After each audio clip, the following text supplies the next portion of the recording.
Olá, pessoal! Sejam bem-vindos, sejam bem-vindas a mais um episódio do Experiências Extraordinárias. É um prazer ter vocês aqui. Hoje a gente está recebendo a Thelma Sobol. A Thelma é formada em Pedagogia pela Pontifícia Universidade Católica em São Paulo, com especialização na Universidade de Boston.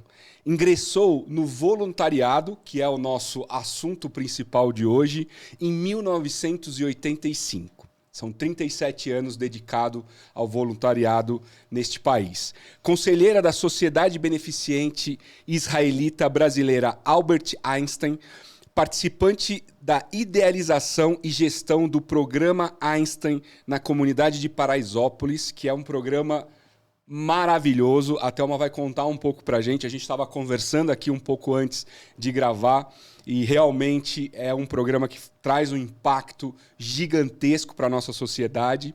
E ela é presidente do voluntariado do Einstein desde 1996. À frente do voluntariado do Einstein, ela lidera um grupo de mais de 600 voluntários e voluntárias que atuam em 5 grandes frentes: Einstein Morumbi, Unidades Avançadas, Programa Einstein na Comunidade de Paraisópolis, Residencial e Israelita Albert Einstein e Hospital Municipal Dr. Moisés Deutsch. É o nome alemão, é isso? Uhum. Deutsch. No M. Boimirim. E Hospital Municipal Vila Santa Catarina, Dr. Gilson de Cássia Marques Carvalho. Uau! Thelma, muito obrigado por você ter vindo aqui hoje, compartilhar um pouco da sua história de 37 anos dedicado ao voluntariado no Brasil, 37 anos dedicado a esse trabalho que você vai contar um pouco pra gente. Mas antes, melhor do que eu falar de você, é você falar de você. Conta um pouco da sua trajetória, né, como é que você entra no voluntariado, como é a sua vida. Conta um pouquinho disso pra gente. Então tá bom. Rod, para mim é um prazer estar aqui com vocês. Você é muito simpático. Obrigado. É muito gostoso e eu sou uma pessoa muito aberta e vou falando. Então foi muito gostoso esse preâmbulo, né, antes dessa entrevista. Mas tudo bem, vamos lá um pouquinho falar da minha vida, né? Eu venho de uma casa onde meu pai era comerciante, tenho 2 irmãs e um irmão. E a minha mãe sempre foi uma mulher do estudo. Uhum. Né? Ela sempre dizia assim, o que vocês têm na cabeça ninguém vai te tirar, como uma boa judia. Né? Ela sempre fala isso. Então, todas nós fizemos faculdade, e ela foi fazer faculdade com 54 anos, São Francisco, ela não deixou barato, porque quando ela namorava com meu pai nunca quis estudar, não deixava ela estudar. Uhum. Mas aí, depois ele deixou e ela foi ser. E ela sempre trabalhou na área social. Tá? Quando eu tinha 18 anos, eu estava na faculdade, foi na época militar, e quando eu fui ver minhas notas no meio do ano, eu tinha repetido. Eu falei, mas eu não falto, como é que eu repeti, né? Uhum. Meu pai tinha perdido tudo, ele não tinha condições de pagar a faculdade. E aí ele não teve coragem de contar e eu tinha repetido por falta de pagamento. Aí eu saí correndo, fui trabalhar, foi a melhor coisa que aconteceu na minha vida, para poder me manter nos meus estudos. E foi bem a época onde eu tinha 18 anos, era a época que eu poderia trabalhar pelo social, ainda mais na época militar, né? E eu não pude. Então, eu de manhã ia para a faculdade, à tarde trabalhava, à noite estudava, enfim. E ficou sempre aquela lacuna, eu acho, sabe, de vontade de trabalhar pelo social. Tudo bem, fiz faculdade, casei, fui morar nos Estados Unidos. Quando eu voltei, eu já estava grávida, aquela coisa toda. E aí eu abri um centro de recreação e criatividade com a minha irmã. O que era esse centro? Era um lugar onde as crianças vinham na horário alterando a escola, né? Contraturno, né? No contraturno escolar. Obrigada. Esse é meu grande problema atual, tá? Você vai me ajudar. Tá? Não tem problema nenhum. Eu fico com a palavra na cabeça, mas ela não sai, né? Bom, e aí o que aconteceu? A gente criou o primeiro centro de recreação e criatividade de São Paulo, que era, as crianças faziam a lição de casa lá, eu tinha feito pedagogia, então eu ajudava as crianças, nós tínhamos atividades de artes para as crianças e muita recreação. Porque a gente já percebia que nós tínhamos perdido isso com aula disso, aula daquilo, porque a gente sempre quer que o filho da gente seja né, o máximo, né? Verdade. Mas eles não sabiam brincar. E foi indo até que teve o plano Collor, plano cruzado, plano... Chegou uma hora que a gente não podia aumentar a mensalidade, nós estávamos com capacidade total, Eram 130 crianças de manhã e à tarde, e tivemos que fechar. Fechamos, eu fui trabalhar de voluntária fui ser voluntária no voluntariado Einstein. Mas eu comecei arrecadando roupa para as crianças da pediatria assistencial, que era uma pediatria dentro do Einstein que mantinha a filantropia da instituição. Então, era um pouquinho da história do Einstein, tá? O Einstein foi idealizado em 1955 por um grupo de médicos e empresários, junto com suas esposas, que resolveram construir um hospital que tivesse nível internacional. E pegando as atas hoje, que eu tenho na mão, dessa época, está escrito lá que o Einstein fosse criado e que pudesse atender qualquer pessoa, independente do nível social, econômico, enfim, tá? E já está nas bases do Einstein isso, né? Da filantropia, né? Da filantropia, já estava na base disso, né? Então, elas começam, se juntam com os médicos empresários, né? E elas começam a arrecadar fundos para a construção do hospital, do primeiro bloco, né? Hoje está tão grande que a gente já nem lembra mais disso, mas é uma realidade. E elas, em 1969, elas começam a trazer as crianças de Paraisópolis, que era uma comunidade que tinha se formado dentro de uma fazenda perto onde é o hospital hoje.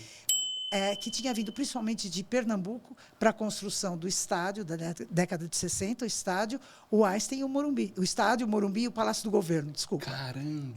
Tem uma história interessante. É muito interessante. E elas começam a ir para lá e começam a trabalhar com higiene, com esse pessoal, não sei, começam a trazer para a carcaça do hospital, ainda para serem atendidas do ponto de vista ambulatorial. O hospital é inaugurado 2 anos depois, em 1971, e essas crianças começam a ter, então, um atendimento médico dentro do hospital e leitos dentro desse hospital. Bom, eu chego no Einstein, essa pediatria já existia há muitos anos, tinha um ambulatório, eu fui convidada pelo nosso médico, na época, o número 1, ele tinha no crachá o número 1, contratado do Einstein, Dr. Guido Favichot. Ele me convidou para ser voluntária, porque eu tinha arrecadado muita roupa, a gente dava muita roupa para essas crianças, elas eram muito pobres, a gente procurava dar o que elas precisavam. E, depois de uns anos, eu não sei bem como é que foi isso, eu acabei sendo presidente do voluntariado, né? Acho que porque eu não fico quieta nunca, né? Foi acontecendo. Isso, e aí eu resolvi fazer um estudo na enfermaria da pediatria assistencial. Quando eu faço esse estudo dentro da pediatria assistencial, eu vejo que mais de 40% das nossas crianças eram reinternadas constantemente. Por quê? A gente tratava, mas não curava. A gente tinha que fazer um trabalho todo com prevenção. Prevenção à doença e promoção à saúde, né? Aí eu fui falar com o presidente do hospital. E eu disse para ele, olha, nós vamos fazer isso. Ele falou assim, você quer mexer com isso? Então, vocês criaram a pediatria, você vai, então, ter que se virar e fazer isso. Se vira com isso. Eu não tinha ideia do que era, tá? Para falar a verdade, né? Aí eu tinha essa experiência da minha escola, que a gente entendia, eu não sabia na época, mas era a saúde, era bem-estar físico, psicossocial. Então, você tinha que ter tudo dentro da saúde, não bastava a parte médica. Né? Aí o voluntariado volta a começar a angariar fundos para a construção desse projeto. E a gente começa a comprar áreas dentro de Paraisópolis. Eu acredito muito numa força superior. Tenho certeza que ela existe, não importa o nome que você dá. E a gente foi conseguindo comprar terrenos e casas, uma grudada da outra, com documentação. Hoje nós temos 5.500 metros de terreno. Caramba. Lá dentro. Eu não sei quanto de área construída no terreno, nós temos 5.500 metros.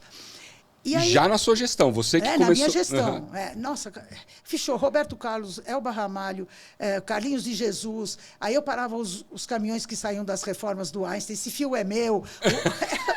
Não, e o pessoal, os funcionários ajudavam muito. Eles, Dona Thelma, está saindo daqui uma mesa, põe no seu bazar, criei bazar, enfim. Todas as formas possíveis e imaginárias de arrecadar fundos para poder construir o que precisava. Né? Mas, paralelo a isso, a gente também não sabia como desenvolver uma atividade tão ampla. Né? E eu fui viajar pelo Brasil e não existia nada. Por quê? Porque a parte médica é muito cara. Você tem muitos programas de educação que você tem o entorno, né? Que então, dão aulas de parte médica, enfim, mas saúde como básico é muito caro. Tá? Saúde não, a parte médica é muito cara. Bom, aí nós começamos a trabalhar, né? Eu nunca vou esquecer, o primeiro curso que nós demos foi de ascensorista.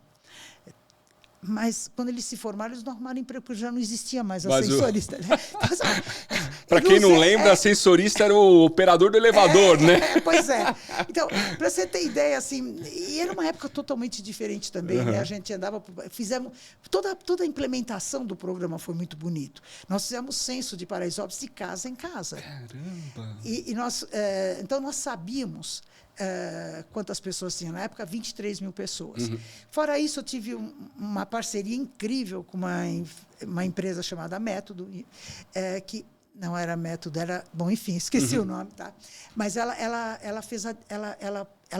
estudou Paraisópolis e dividiu em 5 áreas por características físicas, né? Então, era Grotinho, Grotão, Centro, Córrego do Tunico e Brejo.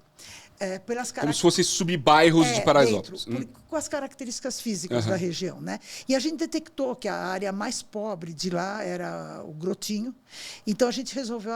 A ideia era conseguir trabalhar com todas as pessoas de Paraisópolis, com todas as crianças de Paraisópolis, né?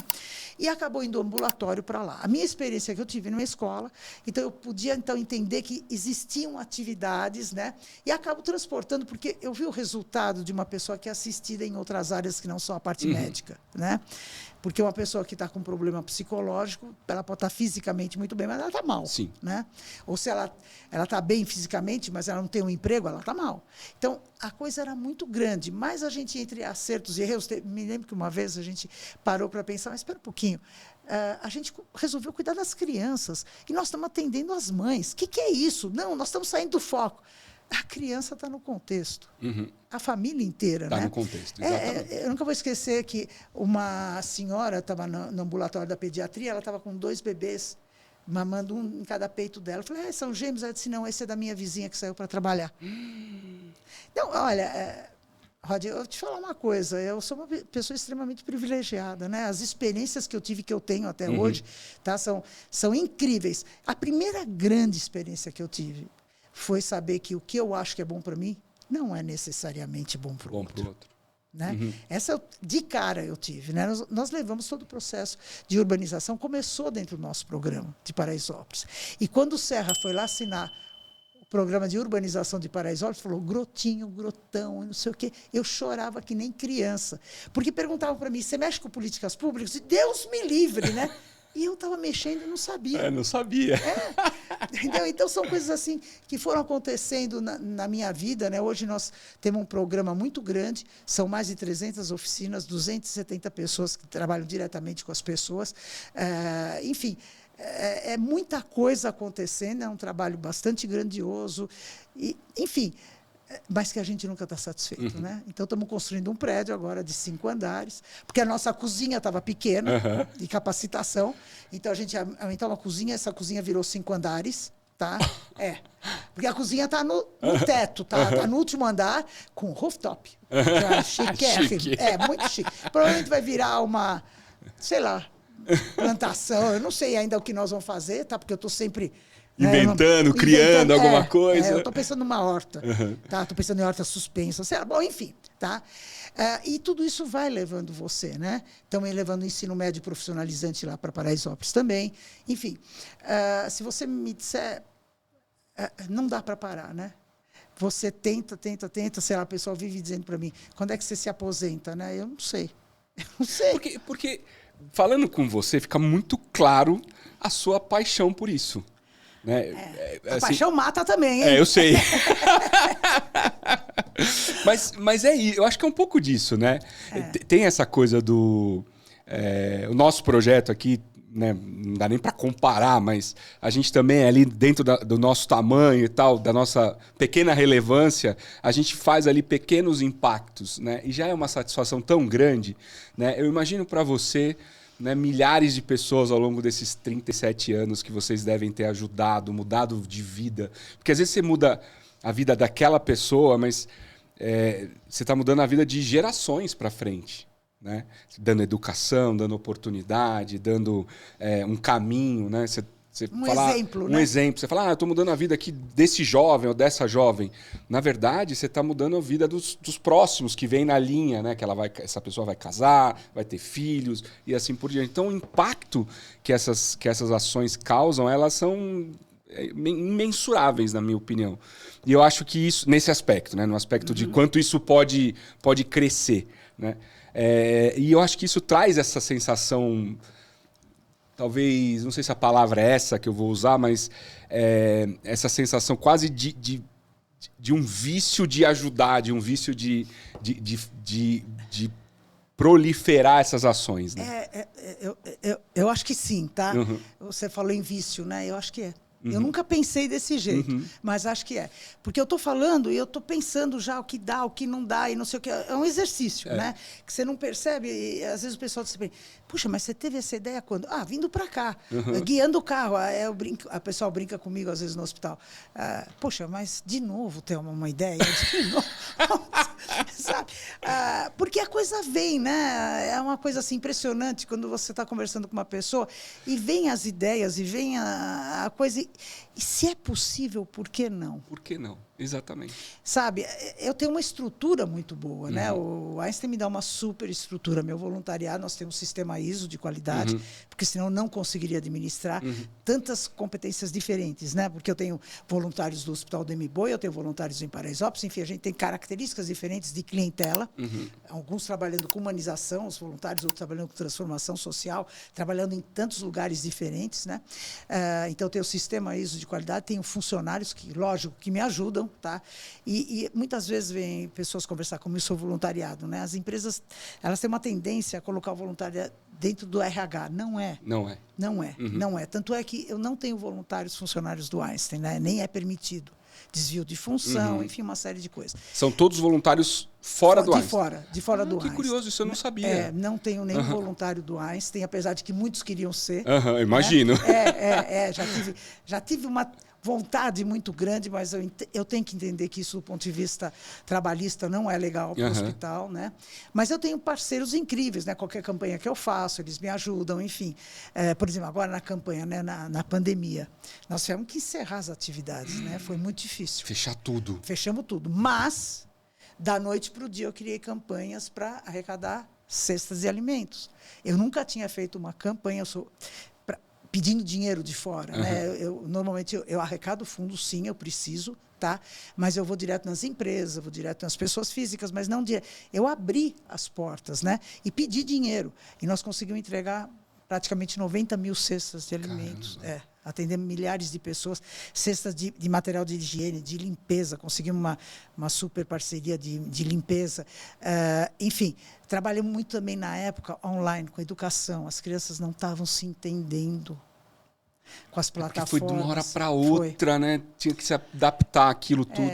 Elas não tinham nem condições, às vezes, de aparelho para poder se adaptar. E não entendiam também as plataformas. Então, a gente começou a fazer um trabalho que eu nunca tinha feito, de voluntariado online, que permanece até hoje. Hoje a gente já tem 360 crianças. Isso trouxe um novo trabalho para nós de adaptar, de trabalhar com as criança analfabeta com 12 anos no 5º ano primário.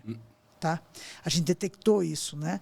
E a gente está trabalhando com 360 crianças, presencial e online também. Então, também trouxe a pandemia algumas coisas legais para você pegar, né? Sim, de evolução. De evolução. De causar mais impacto ainda, sim, né? E de você criar novas coisas, sair da zona de conforto. A palavra é essa. Também tivemos uma preocupação muito grande com a capacitação, porque você tinha alguns problemas muito sérios. Fome, que estava aí, educação e as pessoas fora do emprego. Eles precisavam ter novas possibilidades de emprego, né? Então a gente começou a trabalhar também online com capacitação, enfim, e acabou agregando a um período normal, como graças a Deus nós estamos agora, praticamente normal, né? Então a gente cresceu de certa forma, mas foi muito difícil. Principalmente difícil. De uma hora para outra, né? Teve que virar. Então, e as cestas de alimento, eu cheguei a ver muita gente desmaiando de fome, né? E a gente foi muito duro. Foi muito difícil e está sendo ainda. A gente continua entregando. Como o Einstein tem algumas parcerias públicas, uma delas é o sistema básico de saúde, que é os agentes comunitários. Então, elas detectam famílias que estão passando uma situação muito difícil. A gente ajuda essas famílias, tá? Então, é uma parceria muito forte entre o voluntariado e as parcerias públicas do Einstein. Tá? E eu me limito a isso porque já é muito grande, é a zona sul inteira de São Paulo, né? A gente ajuda também os hospitais públicos, a gente enfia com o que eles precisam, as residências terapêuticas são as casas que hoje agregam as pessoas que vieram dos manicômios. Enfim, a gente faz um trabalho também de captação de recursos, tá? Para poder ajudar. É isso que eu ia te perguntar. Como é que vocês fazem essa captação de recursos? Como é que é isso no dia a dia? E como é que as pessoas que estão assistindo a gente podem ajudar? Bom, a gente tem algumas fontes de arrecadação. Isso eu falo normalmente para as ONGs, né? Eu digo, olha, vocês têm que ter um dinheiro fixo que entre, né? Então vocês têm que também ter negócios, tá? E eu fui criando negócios dentro do Einstein. Então eu tenho umas mesas que a gente aluga dentro para vender produtos, eu tenho um quadro de doadores, eu tenho algumas empresas me dão porcentagem do trabalho dentro do Einstein. Tenho o bazar, né? O bazar é uma coisa muito boa, mas eu também vendo cursos, patrocínios, sócios do voluntariado, modo de dizer. São pessoas que doam mensalmente para a gente. Agora, com as empresas, o S, né, que está em... o ESG, né? O ESG, social. Né? Mas aí surgiu uma nova oportunidade. Aí é que está. Eu acho que você tem que estar sempre atrás de oportunidades. Né? A história do lixo reciclável, da economia circular, aquela coisa toda. Estamos trabalhando fortemente nisso. Tá? Com os fornecedores do Einstein, eles estão sendo super parceiros, então, de repente, se descobre que um produto, uma seringa, que o plástico vai ser jogado fora e que não tem problema de contaminação, vira um copo, vira um cesto. Tá? E as empresas estão ajudando a gente bastante. Então, a gente está também entrando na economia circular. Que tá? legal. A gente está tentando... Tudo que aparecer, Rod, eu vou atrás. Tá? Porque é uma forma de você reverter isso para a área social. E dá prazer para o funcionário que está trabalhando, porque ele sabe que vai. Então, ele se empenha nisso. Né? O lixo reciclável vem para nós. Enfim, o dinheiro, né? Não o lixo. O dinheiro proveniente do lixo. Do lixo, né? Vem para nós. Enfim, então a gente tenta arrecadar de todas as formas. Eu não deixo nada sem ir atrás, né? Porque isso vira saúde, vira educação, vira tanta coisa, né? Você pode transformar a vida de alguém com R$100. É verdade. São casos que a gente vê, por exemplo, crianças que não estavam indo... Eu tenho 3 irmãos que deixaram de ir para a escola porque estavam com frio.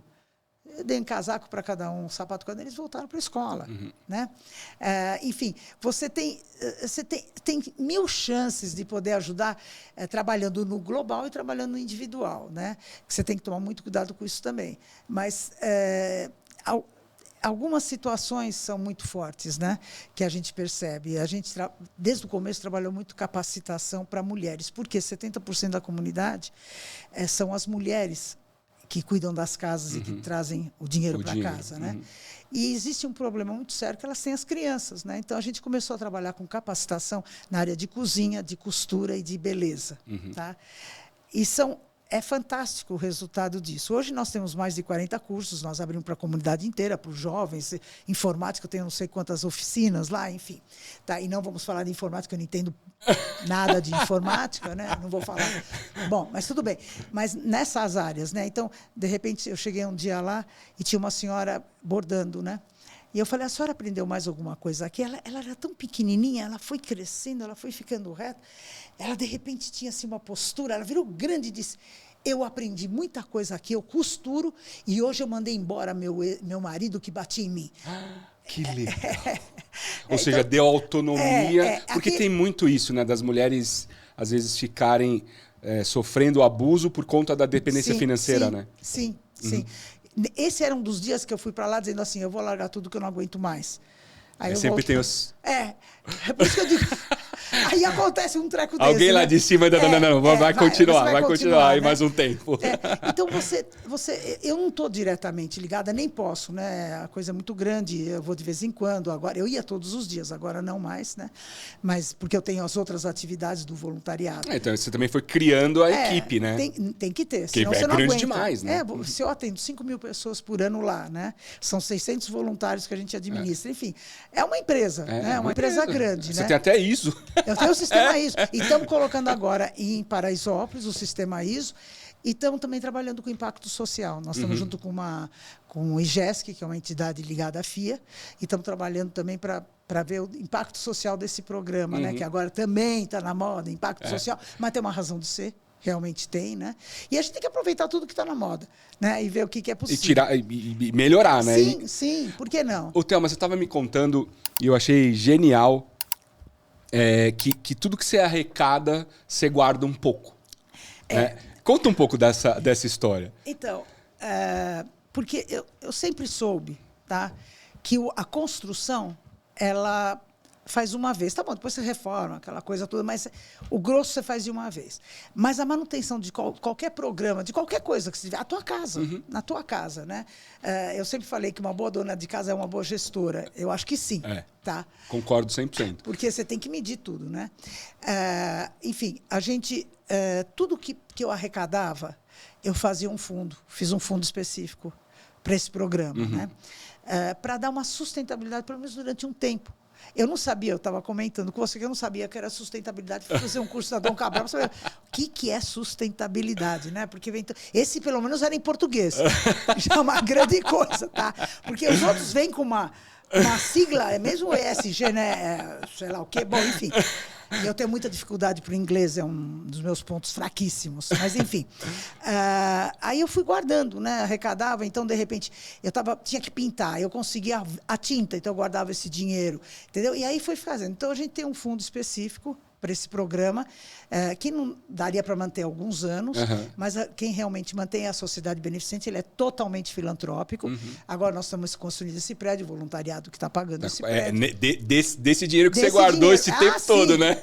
Desse dinheiro todo que a gente guarda. Eu tenho orçamento, eu procuro não fugir do orçamento, a gente está dentro da instituição, né? Nós somos o departamento dentro do Einstein, né? E sigo todas as regras da instituição. Eu tenho uma certa independência que dão, porque é um trabalho voluntário, mas a gente segue todas as regras em tudo, no RH, enfim, tudo que a gente tem que estar dentro da instituição. E eu acho que a gente não dá problema, porque o SAC dificilmente tem alguma reclamação do voluntariado. É muito raro ter. Sei lá, se tiver uma por ano, é muito. Eu até me questiono como é que a gente consegue isso com 600 pessoas, né? Eu acho que é o processo de seleção.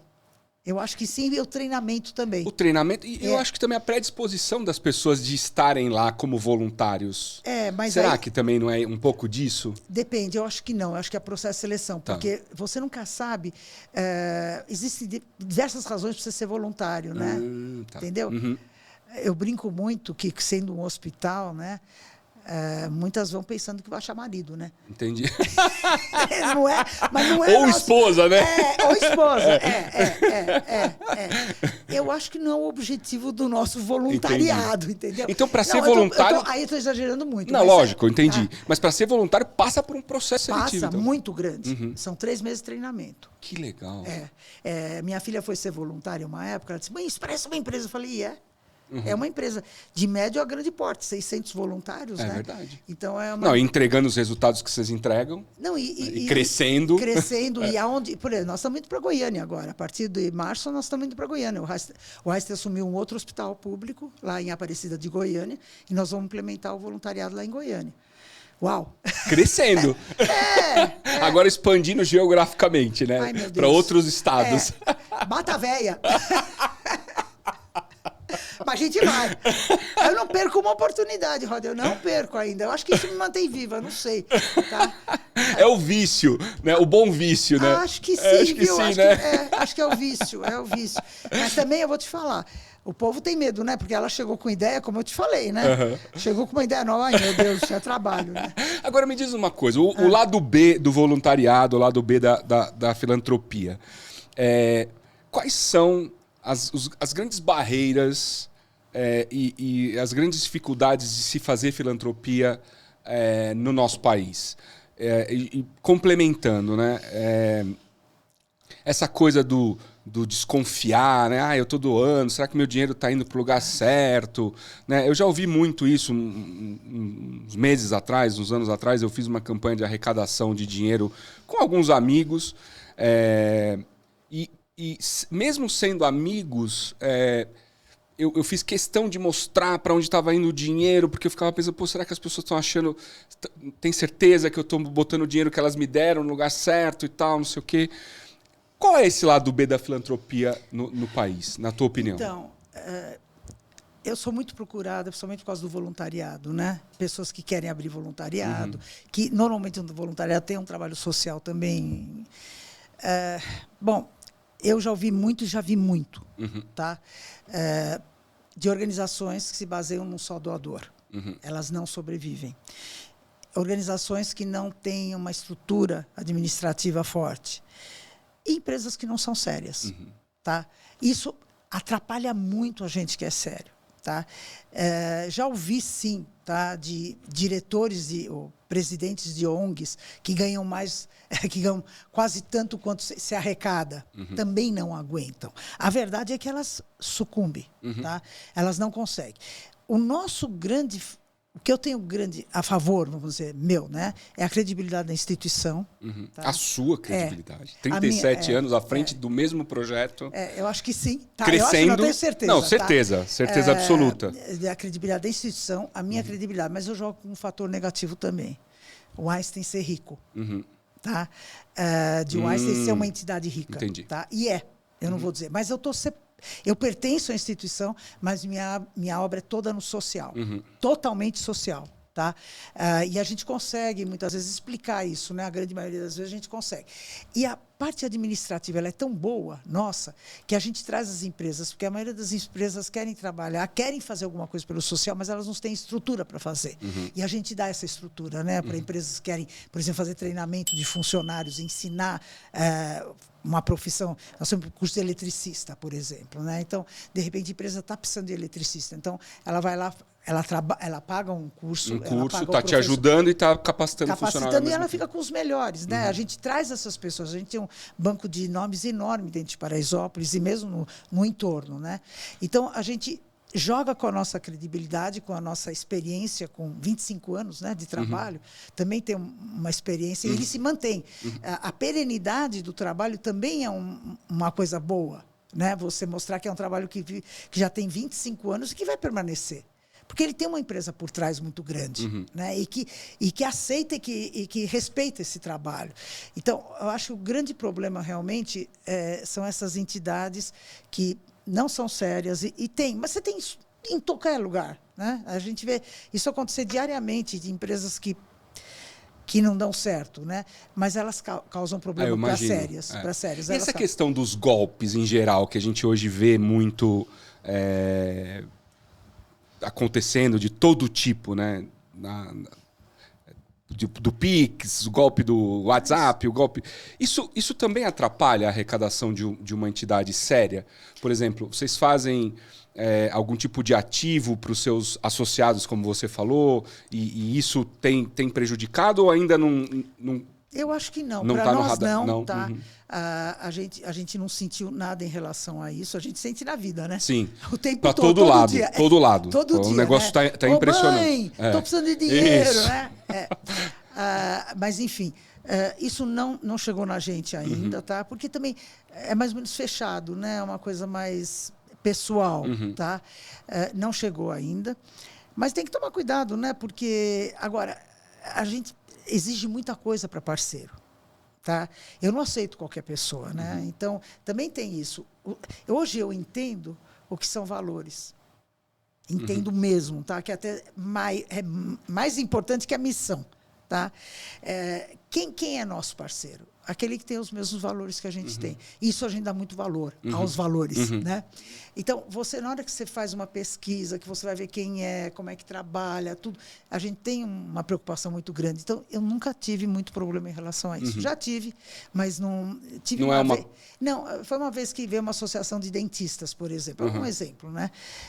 Que eles disseram assim, não, nós queremos trabalhar com dentistas para o seu trabalho, não sei o quê, cada dentista vai pegar uma criança. Então, fizemos um mutirão de um sábado, trouxemos as crianças, eles examinaram e cadê os dentistas? Caramba mesmo, porque depois a comunidade cobrou da gente. Lógico. Né? Então, a gente tem uma preocupação muito grande com quem vocês estão colocando para dentro. Com quem a gente está colocando para dentro. E eu acho que todas as entidades elas têm que tomar muito cuidado, elas terem condições de manter até o fim o que elas se propuseram fazer. Sim. Tá? Porque a credibilidade no fim do dia é a sua, né? É aquela. Você começou aquele curso, cara, você vai ter que terminar aquele curso. Você já trabalha com pessoas que não acreditam e tem razão para não acreditar. Né? Se você ainda traz mais isso para a pessoa, é um desserviço e péssimo.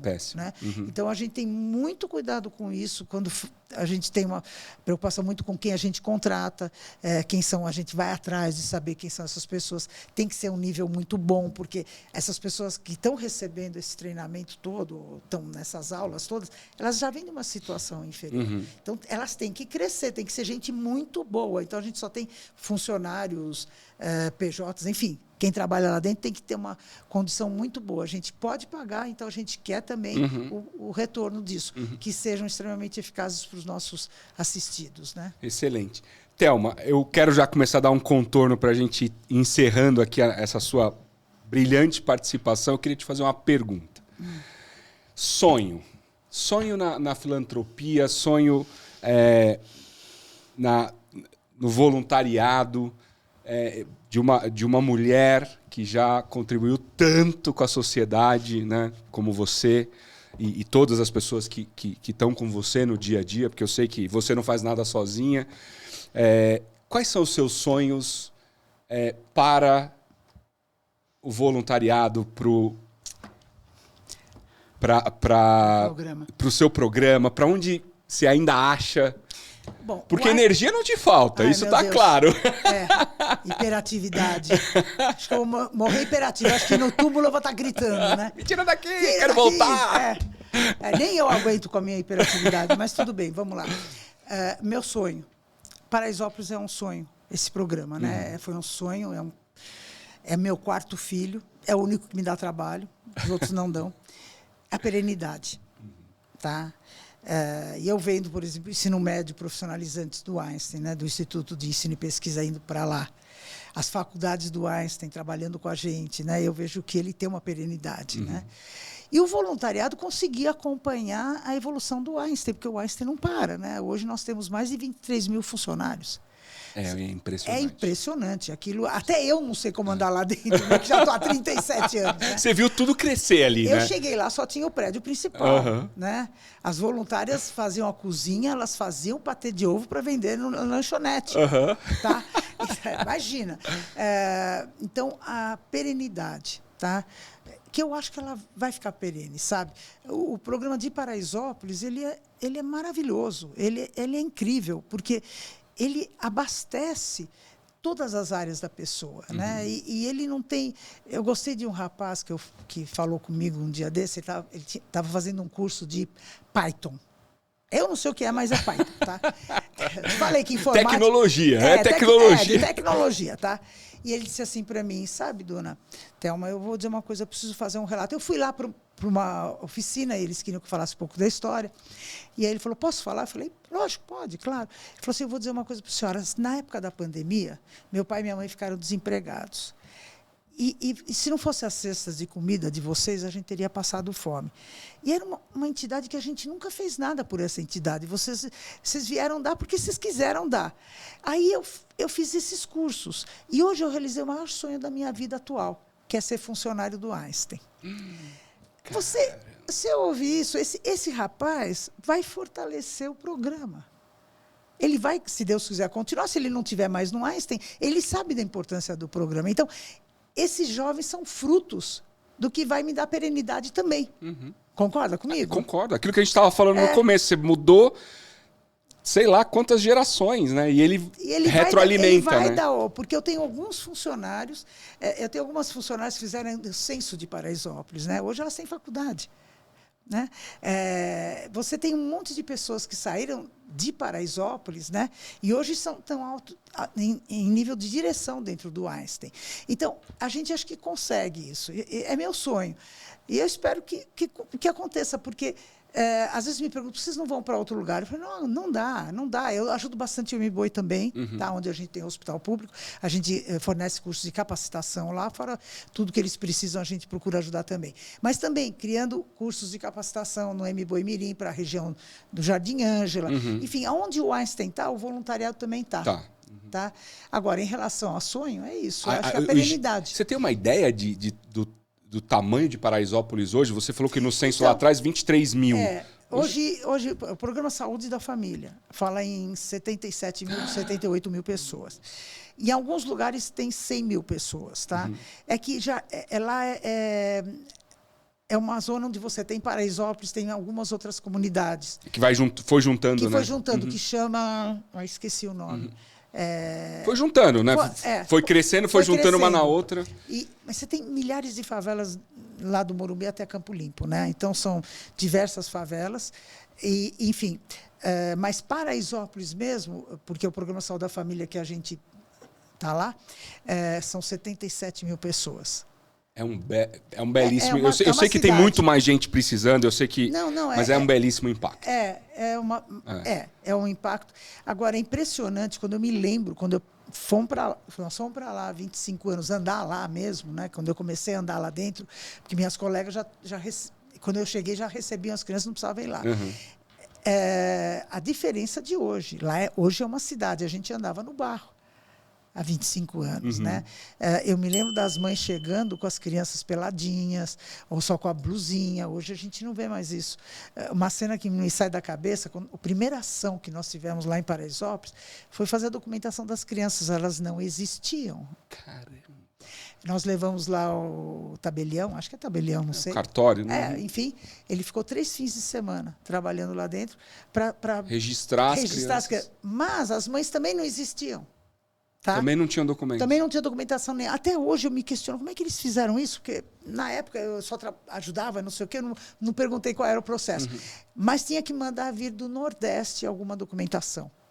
Tá? Hoje você não concebe mais isso, né? As crianças todas têm documentação. Já sai do hospital. Pelo menos as que nascem no hospital já saem. Mas de qualquer jeito, sempre sai, né? O Programa de Saúde da Família abrange todas as famílias de lá, eles realmente acabam dando à luz a maioria, né, nos hospitais. Então, são coisas que aconteciam e que hoje não acontecem mais. Eu não vejo mais criança pelada em Paraisópolis, tá? Mas era real, era real. As crianças vinham para ser atendidas pelos médicos, meus colegas davam um banho nas crianças. Porque elas vinham sujinhas, porque não tinha fralda para trocar, eles não tinham. Bom, na época do meu filho não tinha fralda descartável, né? Enfim, então são características totalmente... Mas você tem que ir se adaptando a cada situação. Por isso que a gente faz avaliações constantes, todas essas oficinas. Porque as situações mudam, né? Hoje, por exemplo, eu tenho lá 3 salas de informática e já estamos indo para 5. Estou capacitando mais 2 salas, porque a procura por informática é enorme. Anos atrás não era assim. Né? Então, você tem que sempre, não é só o trabalho social, você ter sempre que ir criando as coisas de acordo com a necessidade da situação. Né? E uma coisa que eu achei várias coisas fantásticas no que vocês fazem, mas uma que me chamou muita atenção é você, pessoalmente, quando vai lá e vê uma sala vazia... Você pega no pé, né? Não, como é que eles falam? Delta Beta chegando. Beta chegando. Porque, sabe, é uma coisa assim muito forte, né? Porque a estrutura está lá, né? Isso é um dos lados da questão, né? Se tem uma sala vazia, eu falo, não é possível, porque a infra é muito cara, né? Você tem uma infraestrutura muito forte, que ela dilui conforme você vai atendendo mais gente, né? Então, se você tem uma sala que tem a capacidade para 15 crianças, ela tem 10, por que ela tem 10? Não é do interesse da comunidade? O professor não é bom? O que está acontecendo? O que ele está dando não é interessante? Então, se não é, vamos mudar, vamos adaptar. Porque o dinheiro é único. Sim. Certo? Então, assim como eu tenho uma fila, por exemplo, para informática, eu não tenho fila para técnicas administrativas, vamos dizer, tá? Então, por que eu vou ampliar os meus cursos técnicos administrativos se eu tenho um grupo inteiro de informática esperando lá? Só que eu preciso ter salas que tenham condições de atender. E aí vai para um outro problema. Você tem que ter todo o material de última geração. Por quê? Porque são pessoas que já vêm numa situação de inferioridade. Se elas não aprendem nos melhores, elas não vão ter poder de competição fora de lá.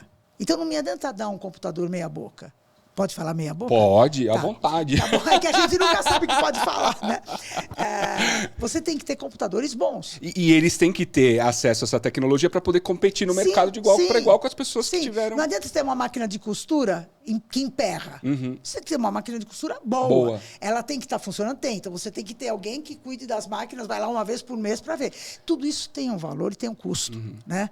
Então, você tem que tomar muito cuidado com o que você vai fazer, para saber se você tem condições ou não de manter aquilo com qualidade. Tá certo? E a gente faz essa avaliação cada 6 meses. Eu pego cada uma dessas oficinas, junto com a minha gerente, com a coordenadora do programa, a gente avalia cada uma dessas oficinas. Seja de esporte, seja de arte, seja do que for. Tá? Se eu tenho fila de espera para teatro, tá? E não tenho fila de espera para dança, por que eu estou investindo na dança se não tem fila de espera, está cheio de crianças precisando de teatro ou querem teatro? Tá? Porque todas as linguagens são importantes. Sim. Todas, sem exceção. Né? Eu gosto porque eu tenho minhas voluntárias, cada uma diz que o seu setor é mais importante. Eu digo, o teu é mais importante. Todos são importantes. Todos. Não tem um que não seja. Porque é um mecanismo, né? Tudo tem que funcionar perfeitamente para o resultado sair. E tem que ir de acordo. Como é que você traz uma pessoa para ser voluntário para fazer qualquer atividade? Ele tem que fazer o que ele gosta. Já começa daí. Se ele não fizer uma coisa que ele gosta, ele não vai ficar nem nas oficinas que nós temos lá e nem no voluntariado. E como a gente tem uma gama, essa acho que é o grande chamariz, grande coisa que nós temos, não só no voluntariado, que são quase 70 setores, né? São 69, né? Amanhã eu não sei se vão ser 70, por isso que eu falo. Como em Paraisópolis, né? Não adianta você colocar uma criança para fazer uma coisa se ela não gosta, ela não vai voltar. Ela não vai. E se é um professor que não é bom, também não vai voltar. Né? E às vezes você perde uma criança para alguma coisa ruim porque você não foi capaz. Eu sinto muito isso. Sabe? Eu sinto muito que eu tenho que dar essas oportunidades às pessoas. Tem que se adaptar ao que, vamos dizer, os clientes, entre aspas, né? Que não deixam de ser ali. Claro. Estão querendo e estão precisando. Lógico. É sensacional, sensacional. Você não tem o direito de exigir que alguém faça uma coisa que não gosta. Então, vamos até ele. Então, a gente ouve muito. Por ser um trabalho totalmente filantrópico, eu não estou ligada a nenhuma secretaria, eu não tenho nenhuma obrigação. Mas eu tenho, sim, a obrigação com os meus clientes. Quem está lá.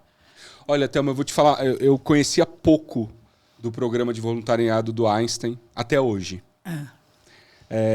Eu queria, em primeiro lugar, parabenizar você, o seu time, porque é impressionante quando você vai contando, né, o que vocês fazem.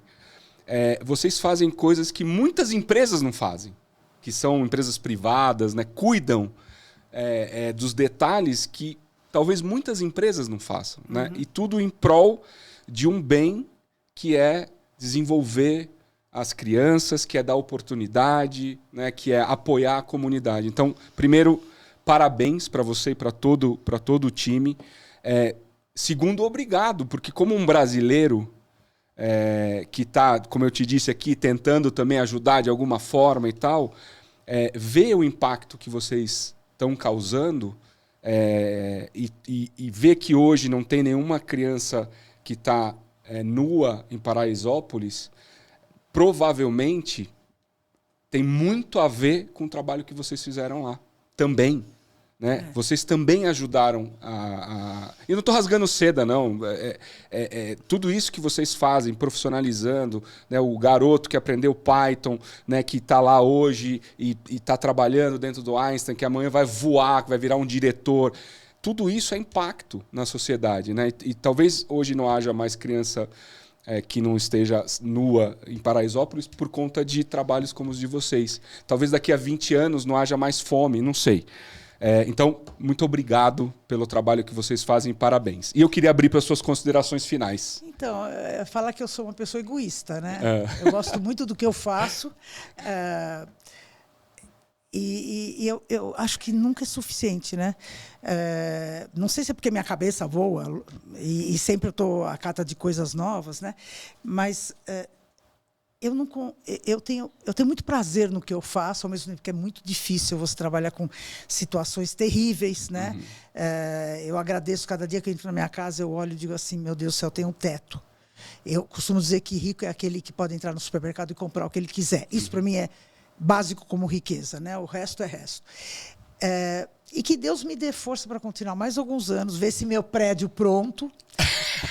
Tá? Vai ver. Agora é um prédio, né, com rooftop.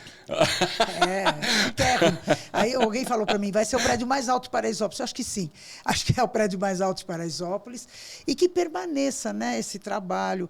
E você faz um trabalho muito importante, porque você divulga ações. Né? A gente costuma ter 40, 50 pessoas por mês que querem ser voluntários, né? Não é para todos que conseguem entrar, mas enfim. Mas você divulgando o trabalho voluntário e a pessoa fazendo alguma coisa que realmente ela goste de fazer, não importa em que área. É verdade. Eu estou muito ligada com bichinhos agora, né? Com cachorro, tenho meu cachorro, tudo, né? Eu até penso assim, o dia que eu largar, vou cuidar de um programa social com os cachorrinhos. Já estou pensando, né? Já estou. Tô lá, né?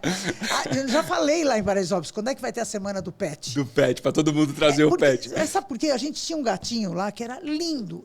Um gato lindo, lindo, lindo. Ele era bege, lindo. As crianças adoravam aquele gato, ele era um amor. Ele foi atropelado, eu quase morri. Eu fiquei tão mal. Aí eu falei, precisa ter a semana do pet, precisa ter a semana do pet. Para as pessoas valorizarem, sim, tem tudo a ver com amor ao próximo. Enfim, sim, tá. Tem sim. Já tô indo longe, tá vendo? Já tô indo longe. Já tá arrumando a aposentadoria, outro projeto. Pois é. Ou então criar uma Petlândia lá dentro de Paraisópolis, né? Comprar a casinha do lado e fazer uma Petlândia. Mas, enfim, que Deus dê chance de a gente poder ter alcançado alguns objetivos, né? Que você nunca sabe, né? O que você fez, né? Mas eu acredito que sim, a boa vontade de todo o pessoal que trabalha tem luz e o dia que você for lá, você vai conhecer. Eu quero ir lá conhecer, quero ir lá sim. Porque o pessoal que trabalha lá, ele tem um olhar diferente, né? A gente tem um turnover muito pequeno, tá? Tem muito a ver com o que acredita, né? E que Deus permita que outros lugares apareçam e que tenham, e que está cheio de lugares fazendo trabalho sério, sim, que é importante, e que isso permaneça dentro da instituição e que a gente possa descansar um dia.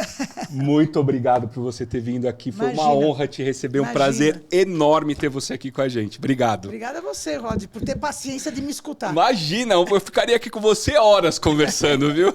Eu gosto de uma boa prosa. Então tá bom, eu também. Então tá ótimo.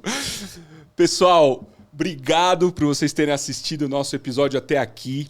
Aqui estão todos os dados para vocês seguirem os projetos do Einstein. A gente vai deixar tudo aqui para vocês ajudarem o projeto. Na descrição desse vídeo a gente vai deixar todas as informações. Ajudem, é um projeto sério, né? É um projeto tocado por uma pessoa que é séria, que tem paixão pelo que está fazendo esse projeto crescer há tantos e tantos anos, né, cercada de profissionais que estão ajudando. Então, se você está procurando um projeto para ajudar, achou. Ajuda esse projeto, porque toda contribuição ajuda, toda contribuição vai ser bem usada. Se você está curtindo o nosso projeto, por falar em projeto, ajuda a gente também. Compartilha esse vídeo, manda esse vídeo para o teu pessoal no WhatsApp, clica aí no like, é muito importante para nós. Se inscreve nos nossos canais no Instagram, no YouTube e baixa o nosso aplicativo, que você vai ter todo o conteúdo do Experiências Extraordinárias e, em breve, conteúdo de outros podcasts dentro do nosso aplicativo também. Então, nós vamos facilitar a sua vida. Em um único aplicativo, você vai ter lá os conteúdos todos divididos por temas, por idade, enfim. Ajuda a gente também, porque o nosso projeto também tem esse objetivo de levar conhecimento e compartilhar projetos, histórias e assim por diante. Tá certo? Um beijo para vocês, fiquem bem e até o próximo episódio.